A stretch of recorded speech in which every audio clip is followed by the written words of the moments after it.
আজকে একটা easy 2 chocolate কেকের ডেকোরেশন নিয়ে আমি চলে এসেছি। নমস্কার, আমি প্রাপ্তি ঘোষ আর আমার এই লং ভিডিওতে আপনাদের জানাই সকলকে স্বাগত। সত্যি কথা বললে কি, নতুন যারা কাস্টমার আমার কাছে আসে তাদেরকে নিয়ে যতটা আমি টেনসড থাকি, পুরাতন কাস্টমারদের নিয়ে অতটা আমি টেনসড থাকি না, কারণ আমি জানি তাদের চাহিদাটা কী, তারা কি পছন্দ করে না পছন্দ করে, তাদের ডিজাইন সম্পর্কে একটা মোটামুটি ধারণা তাও চলে আসে। কিন্তু এই যে এই বোনটা আমাকে অর্ডার দেয়, সে ফোনটা করে বলে যে সুন্দর দেখতে হবে আর 2 একটা কেক বানিয়ে দেবে দিদি, যেটা মানে সুন্দর দেখতে হবে। এবার সত্যি কথা বললে কেক একটা স্পেশাল দিনের জন্য, আর কেক সবাইরই সুন্দর লাগে, এটা খুব স্বাভাবিক ব্যাপার।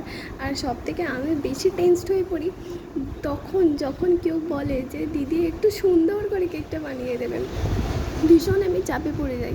আর এই যে বোনটা আমাকে অর্ডার করেছিল, এই বোনটা আমার কাছে একদমই নতুন, আমি বুঝতেই পারছিলাম না যে আমি কী তাকে দেবো, মানে কি করব না করব আমি কিছুই বুঝে উঠতে পারছিলাম না।